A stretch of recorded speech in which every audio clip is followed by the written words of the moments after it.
इकडे पडणार नाही ते बरोबर केला हा या रे आवाज ठेव हा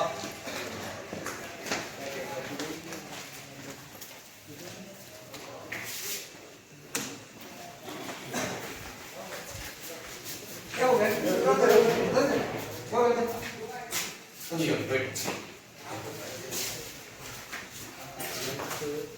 ही यायचे वेळ लावून घ्यायचे ना हा बोलो मी बोला हा इथे घेऊन अरे ये तो पुरं घेऊन घ्यायचे छावनी पर्यंत यांच्यासाठी घे पहिल्यापासून हाँ अंदर आ जाओ शुरू करो बुजुर्गों मेरे प्यारे साथियों पश्चिम मतदारसंघामध्ये गेल्या कित्येक वर्षापासून जो दलित आणि मुस्लिम प्रभागामध्ये विकास झाला नाही, गेल्या कित्येक वर्षापासून पाण्यासाठी, रस्त्यासाठी, लाईटासाठी बराचसा संघर्ष निवांसार कॉलनीतल्या नागरिकांनी केला, परंतु त्यांना यश आलं नाही। आज पश्चिम मतदारसंघामधून जिल्हा परिषदचे सदस्य ज्यांच्याकडे साधारण 15 ते 20 ग्रामपंचायती असे लोकप्रिय अतिशय तळमळीसाठी सर्वसामान्यांसाठी तळातळातल्या लोकांसाठी काम करणारे नेते म्हणून रमेश दादाला ओळखलं जातं। जानिब से अपक्ष उम्मीदवार रमेश दादा गायकवाड़ न्यू अंसार कॉलोनी की तरफ से उनका सत्कार किया जाता।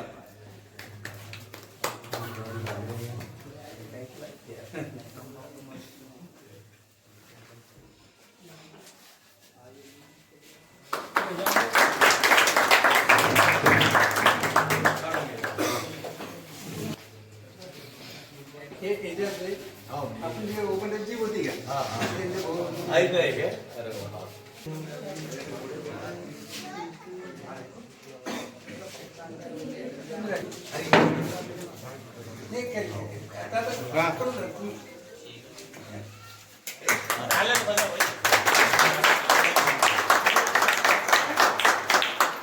अरे मामा मामा नाही नाही दादा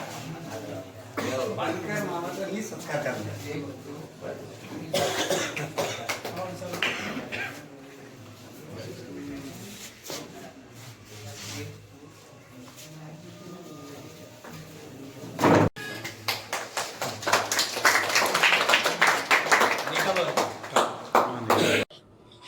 हाँ सर घ्यायचं इनामदार ट्रॉफी तुझ्याकडे कोण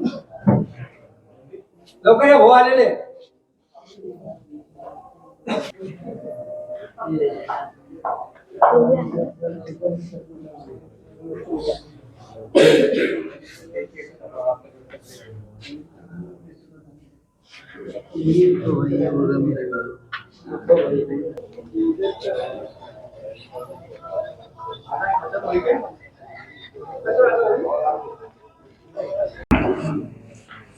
अंसार कॉलोनी की चाहे जो भी है कोई अंसार कॉलोनी मिसबा कासमगढ़ी कर रहा है, जितने भी सबको अपने लिए तो तन मन धन से आपके काम करने के लिए सब तैयार है।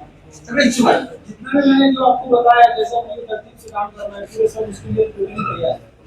नौजवान बच्चे जो कि हमको तो तकलीफ हुई ये इतने सालों में हमारे पास ना रोड है ना ये था कुछ नहीं था, लेकिन जो भी काम हुआ उससे करना पड़ा। वैसे जो है तो अपक्ष कैंडिडेट हमारा काम कर सकता हमको अपेक्षा है। तो पार्टी के लोग कब गुवाहाटी को जाते हमको समझ में भी नहीं आता, अंदर कब निकल जाते। अब राजू शिंदे की बात करेंगे अपन जो 2 महीने पहले बीजेपी में था, अभी वो आया कैंडिडेट टिकट के लिए शिवसेना में। अब महाविकास आघाड़ी ने हमारे ऊपर थोप दिया कि आपको महाविकास आघाड़ी का साथ देना, तो हमको उसका साथ इसलिए नहीं देना है कि वो बीजेपी छोड़ के आया, बस सिर्फ उसको जो है तो 2 महीने हुए। और दौलताबाद के प्रकरण तो सबको मालूम है, दौलताबाद के प्रकरण में जो हादसा हुआ अपने बच्चों को जो जेलों में डाले उसके पीछे कौन था ये सब देखे। और दादा का काम हम जो देखते आ रहे बच्चों को कैसे निकालना है ये दादा का काम, उनका डालने का काम है, दादा का निकालने का काम। और सब में बड़ी बात यह है कि जिला परिषद सदस्य रहते हुए उन्होंने जो काम करे वहाँ पे कोई चीज निधि कम करने की जरूरत ही नहीं। वैसे हमारे गुण से ये चाहिए यहाँ पे भी ऐसी चीज हो कि यहाँ पे हमारे हर एक चीज का काम है, हमको सिर्फ ये छोड़ना और बाकी जो भी बूथ वाइज काम है तो टोटल बच्चे जो है उसके अंदर तैयार है, सब आपके पीछे है। 100% यहाँ से अंसार कॉलोनी दादा मिसबा कॉलोनी से 100% और हमने बात कराना दादा कुछ बोलिए आपके सामने। अभी न्यू अंसार कॉलोनी में औरंगाबाद पश्चिम विधानसभा मतदार संघ से हमारे लाड़के उम्मीदवार रमेश दादा गायकवाड़, इन्होंने अपक्ष उम्मीदवारी अर्ज भरा है। और हमने देखा है कि हर इलेक्शन में महाविकास आघाड़ी जो है, शरद पवार साहब रहने दो, उद्धव ठाकरे साहब रहने दो या नाना पटोले साहब रहने दो, इन्होंने जो कैंडिडेट हमारे पास में लाके मुस्लिम समाज के ऊपर जो थोपने का काम करते हैं, तो मुस्लिम समाज महाविकास आघाड़ी को मतदान नहीं करने वाला। क्यों? क्या हमारे उलमाए दीन, हमारे सरों के ताज है। हजरत नोमानी साहब ने महाविकास आघाड़ी को एक एजेंडा दिए थे कि जहाँ पर मुस्लिम कैंडिडेट चुनकर आ सकता, ऐसी जगह पे महाविकास आघाड़ी ने मुस्लिम को क़यादत देना चाहिए। लेकिन मुस्लिम क़यादत इन्होंने दिए नहीं, और वहां पर जो है मराठा समाज का कैंडिडेट इन्होंने वहां पर दिए। तो मुस्लिम समाज मराठा समाज के कैंडिडेट को महाविकास आघाड़ी को क्यों मतदान करेगा? इसके लिए पश्चिम के अंदर एक मत से दलित, मुस्लिम, ओबीसी ये समाज ने तय किया है कि आने वाले इलेक्शन में 20 तारीख को हमको रमेश दादा गायकवाड़ को बाहरी ओर से चुन के देना है, और उनको एक आमदार बोल के। क्यों? क्या सामने वाली जो शक्ति है वो धन शक्ति है, यानी पैसे वाली पार्टी है, और ये जो आमदार है, अपक्ष आमदार बनने वाले, ये गरीबों के आमदार रहने वाले। और पश्चिम के अंदर आज हमारे पास में शादी खाना नहीं, आज हमारे पास में कब्रिस्तान नहीं, आज हमारे पास में बच्चों के लिए महानगर पालिका का उर्दू मीडियम का स्कूल नहीं। ये काम जो है दादा पूरा करने वाले हैं। और रमेश दादा को मैं जो जुड़ा, उसकी वजह ये थी कि रमेश दादा को मैंने 4 चीजें दी हुआ है, 4 एजेंडे, कि आप आमदार बनने के बाद हुजूर की शान में जो इंसान गुस्ताखी करेगा उसके लिए आपने कायदा पारित करना, उसको 10 साल की सजा मिलना चाहिए। ऐसा काम दादा ने करना चाहिए। दूसरी बात, वक्फ प्रॉपर्टी के ऊपर जो बीजेपी सरकार ने जो बिल लाया है, मस्जिद, दरगाह, कब्रिस्तान, इसके अंदर हिंदू समाज का आदमी ट्रस्टी रहना चाहिए, ऐसा उनका बोलना है। लेकिन ये हमको मंजूर नहीं है। क्यों? कि बालाजी मंदिर के अंदर कोई मुसलमान ट्रस्टी हो नहीं सकता, इसके लिए वक्फ बोर्ड के अंदर कोई हिंदू समाज का आदमी सदस्य बन नहीं सकता। इसके लिए दादा को मैंने वो भी बोला हूं कि आप जो है वक्फ बिल को रद्द करने का काम विधानसभा में आप मांगेंगे। दूसरी बात, मुस्लिम समाज के लिए बॉम्बे हाईकोर्ट ने 5% आरक्षण दिया है, लेकिन ये जो है हलकट और लाचार सरकार जो मुसलमानों को 5% आरक्षण कोर्ट ने बोलने के बाद भी दिया नहीं, वो दादा को मैं बोला कि आपने वो 5% आरक्षण मुस्लिम बच्चों के लिए देना चाहिए। ये भी दादा ने मंजूर किया है कि मैं ये भी काम करूंगा। भविष्य में जितने बच्चे जो बेरोजगार है, वो उनको रोजगार दिलाने का काम, जहाँ अनुकंपा है, जहाँ नौकरी भर्ती है, वहाँ हमारे मुस्लिम समाज के, ओबीसी समाज के, दलित समाज के बच्चों को नौकरी का काम भी रमेश दादा गायकवाड़ करने वाले हैं। ये मैं आपको गवाही देता हूँ। क्यों? कि ये जो कैंडिडेट है, ये कैंडिडेट जो है सामने की जो पार्टी है वो धन शक्ति है, क्योंकि गुवाहाटी गए हुए है, वो धन शक्ति है, और ये जनशक्ति के कैंडिडेट है। इसके लिए गोर गरीब इंसान इनके साथ रहना चाहिए। और दादा को मेरी पूरे तरफ से पड़ेगा मीठ मीठा, जितने भी हम घरों घर जाके एक एक वोट हम दादा को कैसा डाल सकते और रमेश दादा के हाथ कैसे मजबूत कर सकते, इतना बोल के मैं अपने 2 लफ्ज खत्म करता हूँ। जय भीम, जय भीम। आज आपल्या पश्चिम मतदारसंघाचे नवनिर्वाचित उमेदवार रमेश दादा गायकवाड़ यांच्या प्रचार सभेनिमित्त माझे सहकारी इनामदार साहब उन्होंने उनके वार्ड में हमको बताया कि त्यांच्या वार्डामध्ये एक प्रोग्राम ठेवला। या पद्धतीने आज आपल्याला रमेश गायकवाड़ दादांना चांगल्या मतानं अपक्ष उमेदवार धनशक्ती आणि जनशक्ती असं त्यांनी सांगितलं। हे सत्य आहे, धनशक्तीमुळे जनशक्ती टिकतेच, धनशक्तीचा गैरवापर करून इतर उमेदवार निवडून येतात। पण रमेश दादा गायकवाडांचं जे काम आहे, आणि याच्या अगोदर पेपरलाही वाचला असेल, टीव्हीवर बघितलं असेल प्रत्येकाने, किंवा रमेश दादा गायकवाडांनी महिलांसाठी मोठे मोठे प्रोग्राम आता राबवले। आणि महत्वपूर्ण बैठक के जिन्होंने ये बैठक बुलाई है, और जो 2024 के इलेक्शन में विधानसभा के इलेक्शन में मेरे कंधे से कंधा लगा के अपनी एक विचारों की जीत करने के लिए जिन्होंने प्रयास किया, वो हमारे इनामदार साहब इधर पड़ेगांव मिटमिटा में बहुत दिनों से काम करने वाले और एक अच्छे नेता अपने बनकर मामा हमारे राउत पाटिल, जो स्वामी समर्थ मंदिर के सब अपने संचालक है। उसके बाद में सदगुरु साहब है ना, सदगुरु साहब और हमारा भतीजा और सब नौजवान साथियों। औरंगाबाद पश्चिम विधानसभा जो है, तो ये पश्चिम विधानसभा ये रिजर्वेशन की विधानसभा है। यहाँ पे सिर्फ शेड्यूल कास्ट के लोग खड़े रहते हैं। और आपको मालूम है, गई 15 साल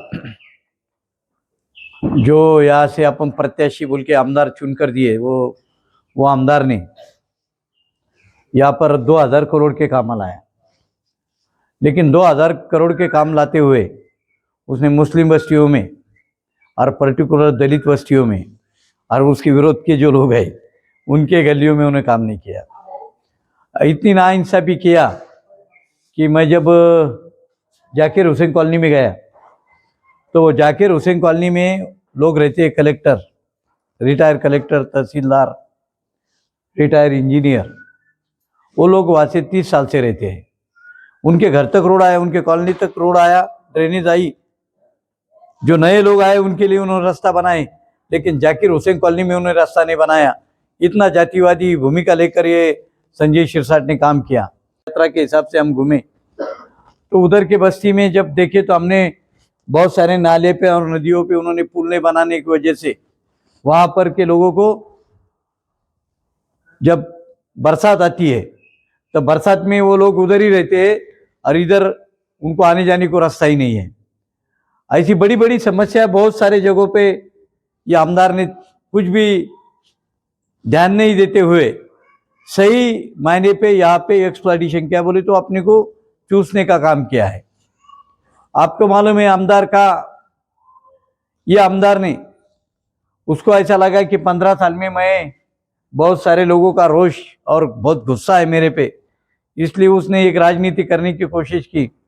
उसने हमारे प्रेषित मोहम्मद पैगंबर साहब, आपको मालूम है मोहम्मद पैगंबर कौन है? जहाँ से दुनिया निकलती है, दुनिया जब से बसी है तो वो दुनिया का सेंटर मक्का मदीना है। वहाँ से इस्लाम धर्म की शुरुआत हुई है और वो इस्लाम धर्म के संस्थापक है। हमारे लिए बहुत इम्पोर्टेंट चीज़ है, ये इम्पोर्टेंस है हमारे लिए, इसलिए इम्पोर्टेंस है। तो इंसान बोल के आता है और जब आता है तो खाली हाथ से आता है, जाते वक्त भी खाली हाथ से जाता है। और उसने हमारे नबी के बारे में जो गुस्ताखी की उसको हमने बराबर जवाब दिए है और उसको जवाब देके उसको समझाया है कि ये जातिवादी भावना कभी मुसलमानों के बारे में हो रही होंगी तो सब अम्बेडकरवादी लोग तुम्हारे साथ में, मुसलमानों के साथ में है। और उसने ये जो बातें कही, आप मुझे बोलो, जिसको उन्हें उद्धव ठाकरे साहब उनके नेता थे, उद्धव ठाकरे के साइन पे 3 टाइम चुन के आया, 2 टाइम, एक टाइम बाला साहब ठाकरे के साइन पे आया। और जिसके थाली में खाते हैं उसको छेद करने वाली औलाद है ये। और वो दूसरा जो ये कैंडिडेट खड़ा है वो बोल रहा महाविकास आघाड़ी की तरफ से मैं खड़ा हूँ। अभी आपको मालूम है जब राजा भैया ने औरंगजेब के बारे में बात किया तो औरंगजेब साहब के बारे में बात किया तो ये राजू शिंदे वो राजा भैया के स्टेज पे बात कर रहा था। मुझे एक बोलो, अपने जो कॉन्स्टिट्यूशन है, बोले तो अपना जो संविधान है, ये संविधान ने हर जात धर्म को उसके अधिकार दिए है। वो फिर कोई क्यों नहीं होता, वो अल्पसंख्यक जात, उसके 2 भी घर होंगे हिंदुस्तान में, तो उसको भी 2 आदमी को भी उतना ही संरक्षण दिया है।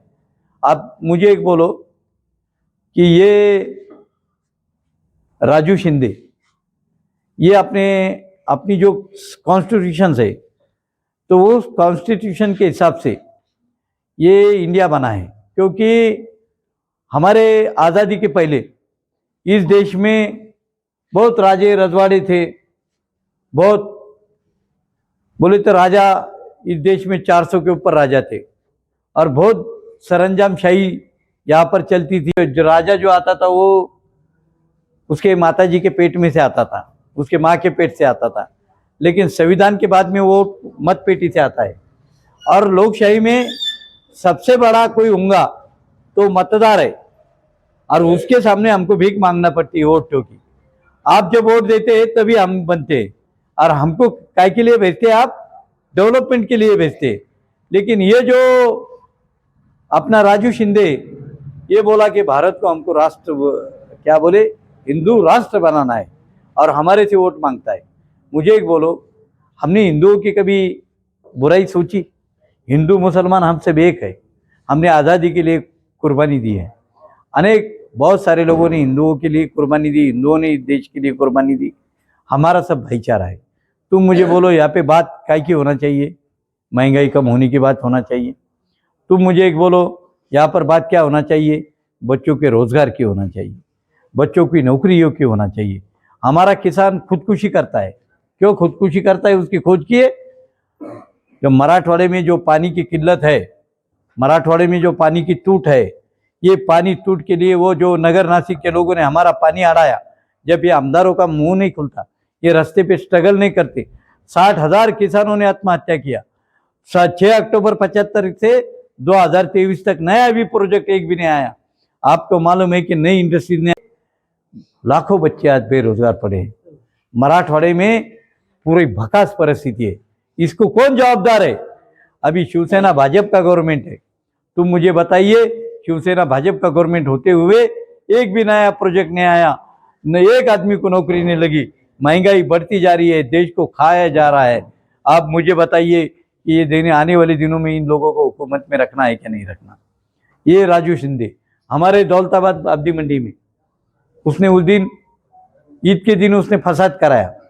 अब हम कैसा है, हिंदू मुस्लिम फसा दंगल हो गई तो हम वहाँ जाके समझाते, भाई झगड़ा मत करो, आपस में मिटा लो।